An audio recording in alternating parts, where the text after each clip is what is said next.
Et si la famille la plus impitoyable de la Renaissance italienne n'était pas seulement une mise en garde, mais un modèle? Dans cet épisode, nous entrons dans le monde de Cesare Borgia, le fils charismatique, brutal et infiniment stratégique d'un pape, dont l'ascension et la chute ont contribué à façonner l'une des philosophies politiques les plus infâmes de tous les temps. Et nous rencontrons Niccolò Machiavelli, pas encore la légende, pas encore le cynique, juste un homme observant le pouvoir de près et prenant des notes. Ce n'est pas seulement une histoire de politique, c'est une histoire d'illusion, de contrôle et de l'éclat dangereux derrière la naissance du pouvoir moderne.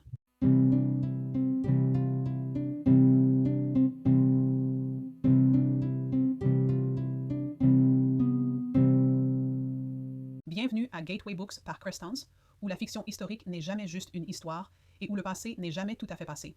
Je suis votre hôte Cindy Cruz, et si vous vous êtes déjà dit juste un chapitre de plus, et que soudain il est 3 heures du matin et que vous cherchez sur Google la chute de Florence, eh bien, vous êtes au bon endroit.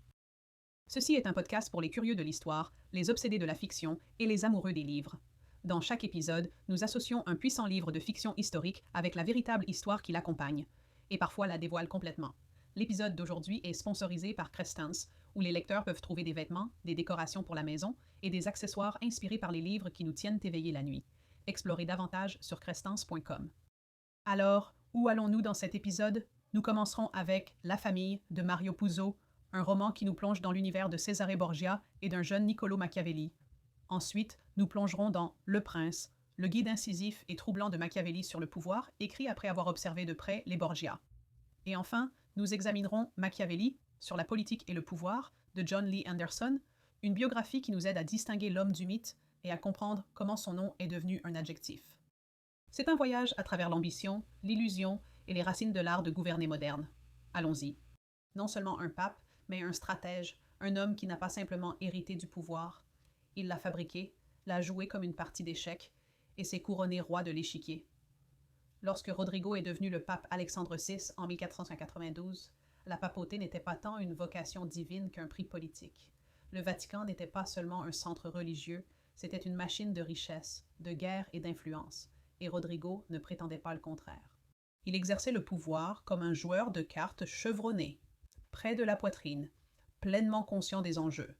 La famille de Mario Puzo, oui, le même Puzo qui nous a donné le parrain, dépeint Rodrigo à la fois comme marionnettiste et patriarche. Il est impitoyable, indulgent, calculateur, mais surtout, il est délibéré. Chaque alliance, chaque pot de vin, chaque bénédiction, mesurée pour un avantage maximal. L'Église était son empire, et ses enfants ne devaient pas être cachés, mais positionnés comme des armes politiques. Et cela nous amène à Cesare. Cesare Borgia, le fils illégitime de Rodrigo, n'était jamais destiné à rester en arrière-plan. Très tôt, il fut nommé cardinal, non pas pour un service spirituel, mais pour avoir un levier. Un titre qui ouvrait des portes, faisait taire les critiques et le plaçait exactement là où Rodrigo le voulait, au centre du pouvoir. Mais Cesare n'était pas fait pour jouer le prêtre, et Rodrigo le savait. Alors, quand un autre fils, Juan, n'a pas été à la hauteur de l'ambition des Borgia, assassiné dans des circonstances mystérieuses que l'histoire débat encore, c'est Cesare qui a quitté les robes rouges pour enfiler une armure. Le cardinal est devenu général. Le stratège est devenu bourreau et Machiavel observait. Arrêtons-nous ici car c'est le moment où la famille et le prince commencent à se confondre, où la fiction et l'histoire, la manipulation et l'observation s'entrelacent. Machiavel, encore jeune diplomate à l'époque, voyait en Cesare Borgia quelque chose qui le fascinait. Voici un homme qui incarnait tout ce que la République florentine redoutait, le pouvoir centralisé, la force impitoyable et la ruse politique, mais qui représentait aussi quelque chose de nouveau, un type de leader différent. Non pas né dans la noblesse ou élevé par la tradition, mais façonné et sculpté par la nécessité, par l'opportunité, par l'ombre de son père et sa propre ambition. Dans la famille, Puzo ne romantise pas Cesare. Il n'adoucit pas la violence ni ne dissimule la cruauté. Cesare fait torturer des gens. Il trahit ses alliés. Il mène la guerre avec un mélange terrifiant d'élégance et de brutalité. Et pourtant, il est magnétique, imposant, loyal jusqu'à un certain point. Il est facile de lire La famille comme un roman de drame dynastique, mais c'est aussi une méditation sur le pouvoir transmis par le sang et ce qu'il en coûte pour le maintenir. Rodrigo sacrifie des âmes, Césarée sacrifie la stabilité. Et le Vatican, dans cette interprétation, est moins une maison de Dieu qu'une forteresse de secrets. Ce qui est frappant, c'est comment Puzo utilise Machiavel, non seulement comme témoin, mais aussi comme une sorte de substitut pour le lecteur. Dans le roman, Machiavel observe Cesare Borgia avec une sorte d'admiration intellectuelle. Il voit la violence, oui, mais aussi la vision, la clarté, la capacité de prendre des décisions difficiles rapidement et sans regret. Il l'admire, non pas comme une figure morale, mais comme une figure fonctionnelle, un homme qui comprend ce qui doit être fait et le fait. C'est essentiel. Car lorsque Machiavel écrit finalement Le Prince, ce n'est pas comme un manuel pour tyrans, bien que ce soit souvent interprété ainsi, mais c'est une exploration brutalement honnête de ce qu'il faut pour conserver le pouvoir dans un monde aussi fracturé et dangereux que l'Italie de la Renaissance. Et Cesare Borgia, selon Machiavel lui-même, était le modèle, pas le héros, pas le méchant, l'exemple. Le portrait de Cesare dans la famille de Puzo s'appuie sur cette complexité. Cesare est brillant et terrifiant, captivant et froid. Il comprend la faiblesse humaine parce qu'il a grandi entouré par elle. Il sait que la loyauté est éphémère, que les alliances sont fragiles, que la peur dure plus longtemps que l'amour, mais il est aussi humain. Et c'est, je pense, ce qui rend le roman si captivant. Il ne transforme pas Cesare en une caricature du mal. Il ne fait pas non plus de Machiavel un méchant. Au lieu de cela, il montre comment le pouvoir agit sur les gens, les déforme, les teste, les façonne et parfois les révèle. Prenez la relation entre Rodrigo et Cesare. Ce n'est pas seulement une relation père-fils, c'est aussi celle d'un mentor et de son arme, d'un patron et de son successeur. Les ambitions de Rodrigo ne s'arrêtent pas à son propre règne. Il voit en Cesare celui qui portera le nom des Borgia au-delà de l'Église, vers le pouvoir séculier, vers la postérité. Et Cesare le veut aussi, mais à ses propres conditions. Alors, quand Rodrigo meurt, Cesare se retrouve exposé. N'étant plus protégé par le trône papal, il devient vulnérable aux mêmes ennemis qu'il avait autrefois déjoués. C'est l'une des grandes ironies de cette histoire. Tant de stratégie, tant de brutalité, et à la fin, tout repose sur une seule mort, une seule absence qui fait s'effondrer la machine. Il y a une scène dans La Famille où Machiavel et Cesare parlent enfin avec honnêteté. Pas de masque, pas de titre, pas de mise en scène. Juste deux hommes qui comprennent le jeu. L'un le joue, l'autre le documente. C'est un moment bref, mais puissant, parce qu'il nous rappelle que Machiavel n'écrivait pas à partir de la théorie. Il écrivait à partir de son expérience, de ses observations, d'avoir été dans la pièce. Il a vu à quel point un État pouvait s'effondrer facilement, à quelle vitesse les gens pouvaient changer, à quel point l'ordre était fragile dans un monde d'ambition et de trahison. Et Cesare Borgia, avec tout son charme et sa cruauté, était le cas d'étude parfait. Quand nous parlons de Machiavel aujourd'hui, nous oublions souvent le contexte. Son nom est devenu synonyme de manipulation, de calcul froid. Machiavélique est maintenant une insulte, mais à l'époque, ses idées ne naissaient pas de la malice, mais de la survie. Florence était vulnérable, l'Italie était fracturée. L'Église était à la fois politique et corrompue. Et Machiavel ne cherchait pas à créer des monstres, il essayait de comprendre comment le pouvoir fonctionnait réellement. César l'a aidé à le comprendre. Dans ce sens, La Famille nous offre quelque chose de rare. Un regard humanisé sur les figures derrière l'un des traités politiques les plus durables et mal compris de l'histoire. Elle apporte de la texture à la mythologie, insuffle de la vie à des noms que nous réduisons à des notes de bas de page ou à des stéréotypes de méchants, et elle nous permet de nous demander, en tant que lecteurs et penseurs, et si le pouvoir, en son essence, n'était ni bon ni mauvais, et s'il n'était qu'un outil façonné par les mains qui le détiennent. La Famille ne répond pas à cette question, mais elle ose la poser. Et lorsque le roman se termine, nous restons non seulement avec une histoire sur l'ascension et la chute d'une dynastie, mais avec un malaise plus profond, la réalisation que tant de ce que nous appelons la politique moderne est née dans des pièces où des hommes comme Rodrigo, Cesare et Machiavel se tenaient autrefois. Et ils n'imaginaient pas un avenir comme le nôtre, mais d'une certaine manière, ils ont contribué à le créer. C'est une chose de témoigner du pouvoir, une autre de le distiller. La Famille nous donne le drame, le sang, les trahisons. Mais Le Prince est la suite. Après la mort de Rodrigo et la chute de Cesare, Machiavel s'est assis non pas pour pleurer une dynastie, mais pour comprendre ce qui l'a fait s'élever et pourquoi elle n'a pas duré. Le résultat n'était pas une oraison funèbre, c'était un guide. et que nous le lisions comme une satire, une stratégie ou un manuel de survie, le prince a remodelé la pensée politique pour les siècles à venir. Que se passe-t-il lorsque l'observateur pose son stylo et commence à écrire ses propres règles? C'est là que commence Le Prince, écrit en 1513, juste après que Machiavel ait été évincé de la vie politique à Florence. Le Prince est court, incisif et chirurgical. Il ne s'intéresse pas aux idéaux. Il ne cherche pas à réconforter qui que ce soit. Ce que Machiavel nous offre à la place, c'est un guide brutalement pratique du leadership, dépouillé de toute fantaisie, vêtu du cuir dur de la réalité. Et ce faisant, il a changé à jamais le langage politique. Soyons clairs, Machiavel n'a pas inventé la politique du pouvoir. Il a simplement dit la vérité à ce sujet, à voix haute, en latin, et avec un ton sans excuse, qui a profondément mis les gens mal à l'aise. Il avait observé de près Cesare Borgia. Il avait vu à quelle vitesse les loyautés changent, comment les apparences trompent, et comment la survie favorise les impitoyables. Et quand il s'est assis pour écrire, Machiavel ne donnait pas de conseils pour les âmes bienveillantes. Il écrivait pour un monde déjà imprégné de trahison. Le prince commence par une discussion sur les types de principautés et comment elles sont acquises, héréditaires, nouvellement conquises, par la fortune ou par la capacité. Mais très rapidement, il passe à un territoire plus provocateur. Machiavel écrit « Il vaut mieux être craint qu'aimé si vous ne pouvez pas être les deux ». C'est la phrase la plus souvent citée, mais ce n'est pas toute l'histoire.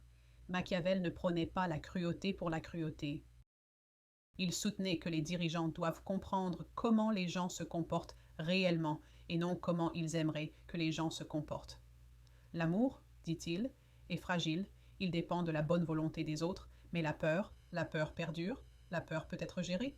Cela ne signifie pas qu'il promouvait la tyrannie.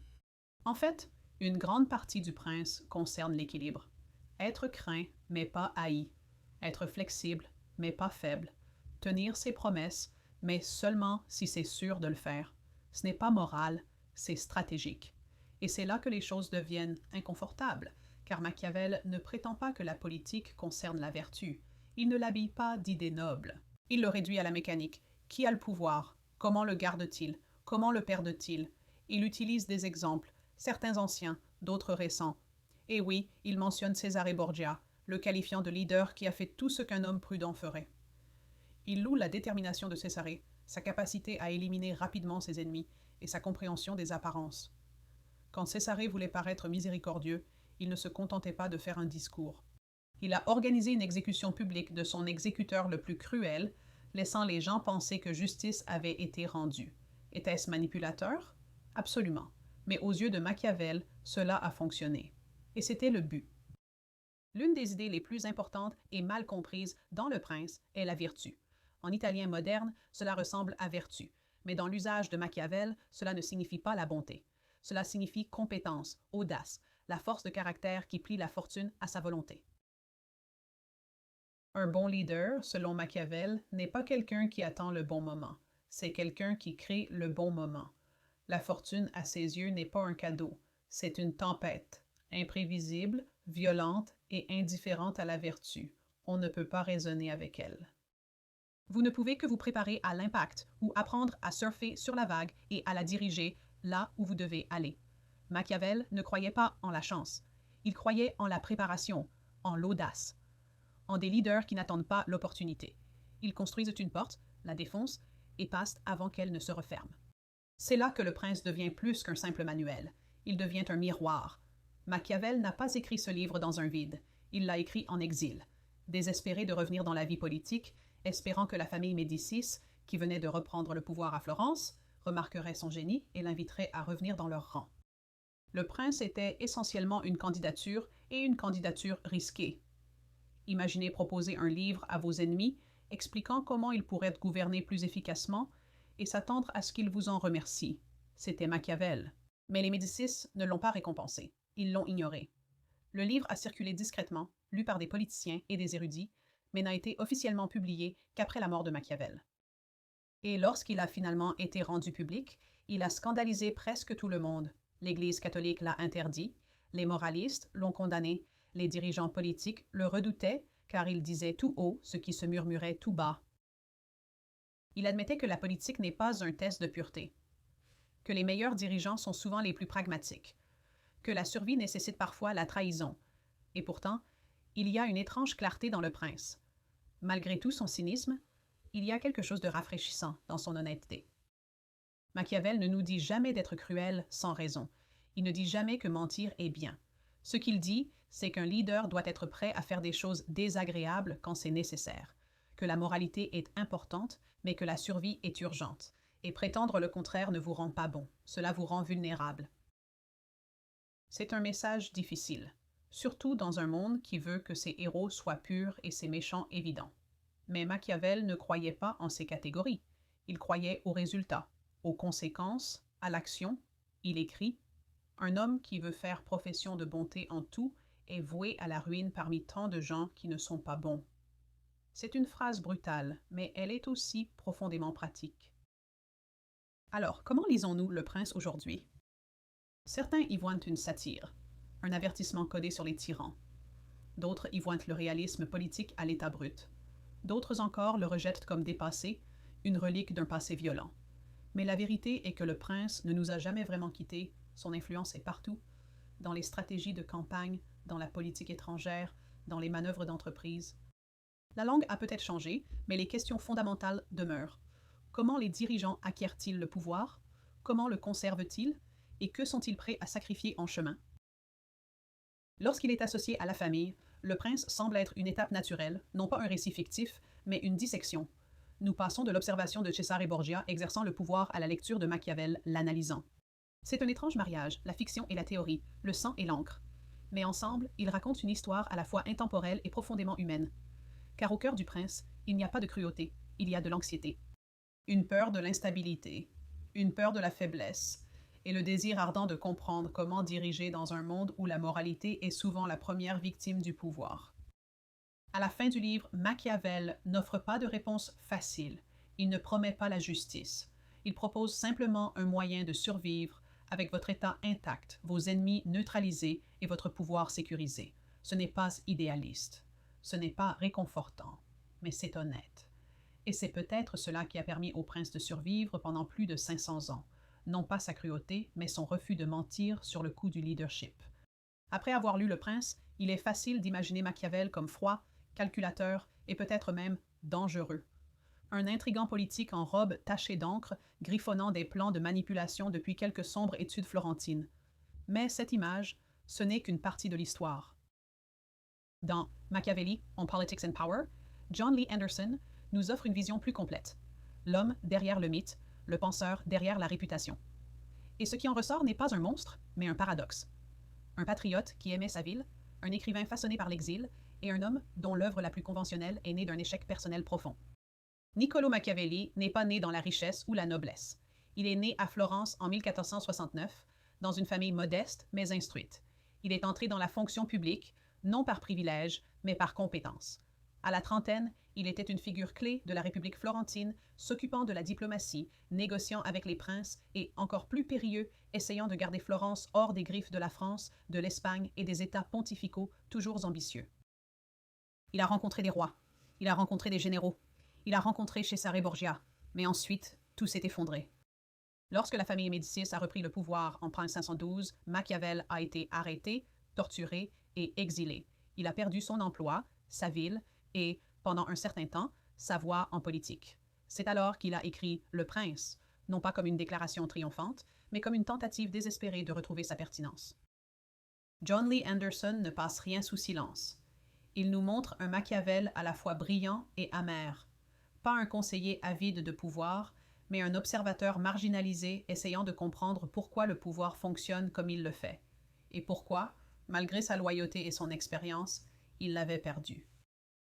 Le talent d'Anderson est qu'il restitue le contexte. Il nous rappelle que Machiavel n'a pas inventé la cruauté politique. Il y a survécu. Il écrivait à une époque où les alliances se brisaient chaque semaine, où les armées papales rasèrent des villes et où Florence pouvait passer de république à monarchie et vice-versa en l'espace de quelques saisons. Le prince n'a jamais été destiné à être intemporel. Il était censé être opportun. Et pourtant, nous voilà 500 ans plus tard, toujours en train de le débattre, de l'enseigner, de nous en méfier. Ce qu'Anderson fait si bien, c'est de retirer le cynisme qui s'est accroché au nom de Machiavel. Il nous montre un homme qui négociait constamment avec la déception personnelle, politique et philosophique. Un homme qui aimait la République, mais ne pouvait nier ce qu'il voyait dans les cours d'Italie. Un homme qui comprenait que les bonnes intentions ne mènent pas toujours à une bonne gouvernance, et que parfois, pour protéger le peuple, les dirigeants doivent faire des choix brutaux. C'est inconfortable, mais c'est honnête. L'un des aspects les plus surprenants du livre d'Anderson est la quantité de travaux de Machiavel qui se trouvent en dehors du prince. Il a écrit des comédies, il a écrit des histoires, il a rédigé des traités qui louaient le gouvernement républicain, prônaient l'engagement civique et se moquaient même de l'hypocrisie religieuse. L'homme qui aurait soi-disant appris aux tyrans à gouverner a également écrit des pièces de théâtre sur des comploteurs déjoués par les personnes qu'il tentait de manipuler. Il était joueur, il était frustré, et oui, il était brillant, mais il était aussi incompris. Anderson souligne la tension qui a défini la vie de Machiavel, le choc entre l'idéalisme et le réalisme. Il voulait une république, il croyait en la vertu publique, mais il avait vu trop de choses pour ignorer la complexité du pouvoir. Il savait que la peur, l'ambition et la violence n'étaient pas des exceptions à la règle, elles étaient à la règle. Ce n'est pas qu'il l'aimait, c'est qu'il refusait de mentir à ce sujet. La biographie d'Anderson nous offre un autre aperçu essentiel. Machiavel n'écrivait pas pour les dictateurs, il écrivait pour les personnes à la périphérie du pouvoir, des personnes qui pourraient ne pas survivre sans outils aiguisés. Il encourageait la cruauté, il diagnostiquait le monde tel qu'il était. Pensez-y de cette façon. Le Prince est un manuel de survie pour une maison en feu. Ce n'est pas comment les choses devraient être, c'est quoi faire quand les murs s'effondrent et que les sorties sont bloquées. Il est facile de rejeter ce genre de pensée comme étant sombre, mais Anderson soutient qu'elle est fondée sur le souci de l'État, de la stabilité et des personnes qui vivent sous les deux. Machiavel avait vu trop de rêveurs détruits. Il ne voulait pas être l'un d'eux. Alors il s'est adapté et ce faisant, il a créé une philosophie non pas du pouvoir pour le pouvoir, mais du pouvoir comme protection. Il y a un moment dans le livre d'Anderson qui vous marque. C'est une lettre que Machiavel a écrite en exil, décrivant ses soirées à la campagne. Le jour, il coupait du bois et se disputait avec les paysans. Mais la nuit, dit-il, il enfilait des robes formelles, entrait dans son bureau et tenait des conversations avec les anciens. C'est cette image qui hante le livre. Non pas Machiavel en tant qu'intrigant, mais en tant qu'homme désespéré de rester intellectuellement vivant. Exilé, ignoré et frustré, il croyait toujours en la valeur de réfléchir profondément au monde, à la politique, à la nature humaine. Et cela pourrait bien être son plus grand héritage. Ce qu'Anderson nous aide à comprendre, c'est que le prince n'est pas toute l'histoire. C'est un fragment d'un esprit beaucoup plus vaste et plus conflictuel, un esprit capable d'écrire des choses comme « celui qui bâtit sur le peuple, bâtit sur la boue » et « la foule est versatile, lâche et avide ». Mais aussi, la meilleure forteresse se trouve dans l'amour du peuple. C'est cette contradiction qui rend Machiavel durable. Il n'est pas propre, il n'est pas cohérent, mais il est incisif, curieux, inlassablement observateur. Et en fin de compte, c'est ce que Machiavel, sur la politique et le pouvoir, nous offre. Un homme essayant de donner un sens à un monde qui tourne autour de lui. Un homme qui ne voulait pas le pouvoir pour lui-même, mais qui voulait comprendre comment il fonctionnait et comment il pouvait être exercé sans illusion. Alors, que faisons-nous de tout cela? Avec The Family, nous avons observé le jeu du pouvoir dans la fiction, dans les couloirs ensanglantés du Vatican. Avec Le Prince, nous sommes entrés dans la théorie, inconfortable, sans sentimentalisme, tranchante comme un rasoir. Et avec la biographie d'Anderson, nous bouclons la boucle en revenant à l'homme lui-même. Pas un monstre, pas un héros, juste un écrivain essayant de voir clairement. Machiavel n'est pas facile à aimer, il est plus difficile à ignorer. Et c'est peut-être là le point, parce que si le pouvoir est toujours en jeu, changeant de main, façonnant des nations, alors le comprendre est plus qu'une simple stratégie. C'est la survie. Et Machiavel, imparfait et exilé, a écrit le manuel que personne d'autre n'osait admettre dont nous avions besoin. Il y a quelque chose de troublant dans la familiarité de tout cela. Un pape de la Renaissance utilisant la foi pour consolider son pouvoir. Un fils brillant transformant son charme en conquête. Un écrivain en exil, dépouillé de son influence, essayant de donner un sens au décombre. Ce ne sont pas seulement les histoires de la famille, du prince ou de la vie de Machiavel, ce sont des schémas que nous reconnaissons encore aujourd'hui. Et c'est ce qui rend cet épisode si marquant. Nous n'étudions pas Rodrigo Borgia parce qu'il était pape. Nous l'étudions parce qu'il a révélé la machinerie derrière la papauté, comment les titres pouvaient être manipulés, la loyauté achetée, l'héritage fabriqué. Il n'était pas le seul à le faire. Il était simplement celui qui le faisait le plus ouvertement. Cesare Borgia, quant à lui, n'est pas rappelé pour sa cruauté. On se souvient de lui parce que, pendant un certain temps, cela a fonctionné. Il a réussi à faire bouger les gens, à les plier, à les faire suivre. Son génie était indéniable, tout comme les dégâts. Et puis, il y a Machiavel, ni un dirigeant, ni un général, ni même un gagnant. Juste quelqu'un qui observait attentivement, qui comprenait que les apparences comptent plus que les intentions et que le pouvoir, s'il n'est pas examiné, tend à dévorer. Mais ce que le prince ne dit jamais tout à fait, et ce que la biographie d'Anderson nous aide à voir, c'est que Machiavel n'admirait pas le pouvoir pour lui-même. Il admirait le contrôle, la clarté. L'idée que la politique pouvait être étudiée comme un moteur et rendue plus honnête une fois que nous arrêtons de prétendre qu'elle est alimentée par la pureté. Et c'est ce qui le rend pertinent. Pas sa cruauté, mais son refus de détourner le regard. Cette réflexion est inconfortable car elle exige quelque chose de nous. Elle demande: quel type de pouvoir acceptons-nous lorsqu'il nous profite? Que tolérons-nous chez les dirigeants tant que cela fonctionne? Et quand cessons-nous enfin de nous dire que la moralité et le leadership sont toujours alignés? Lire ces livres ensemble n'offre pas de réponse facile, mais ils nous aident à poser de meilleures questions, car peut-être que le but n'est pas de décider si Machiavel avait raison. Peut-être que l'essentiel est de comprendre à quel point l'histoire se répète facilement lorsque nous ne remarquons pas les forces qui la dirigent. Merci de m'avoir rejoint pour cet épisode de Gateway Books par Crestance. Si ce voyage à travers l'ambition de la Renaissance, la philosophie politique et l'héritage machiavélique vous a fait réfléchir différemment sur le pouvoir, alors nous avons accompli notre mission. Chez Crestance, nous croyons que les livres ne se contentent pas de raconter des histoires. Ils ouvrent des portes. Et quand vous les franchissez, vous emportez quelque chose avec vous. Une question plus pointue, une pensée plus profonde, une perspective changée. Vous pouvez explorer davantage sur crestance.com où vous trouverez des journaux, des accessoires et des décorations pour la maison inspirées par les livres qui façonnent notre vision du monde et de nous-mêmes. À la prochaine, continuez à lire avec intention et restez curieux des forces qui façonnent les histoires dans lesquelles nous vivons.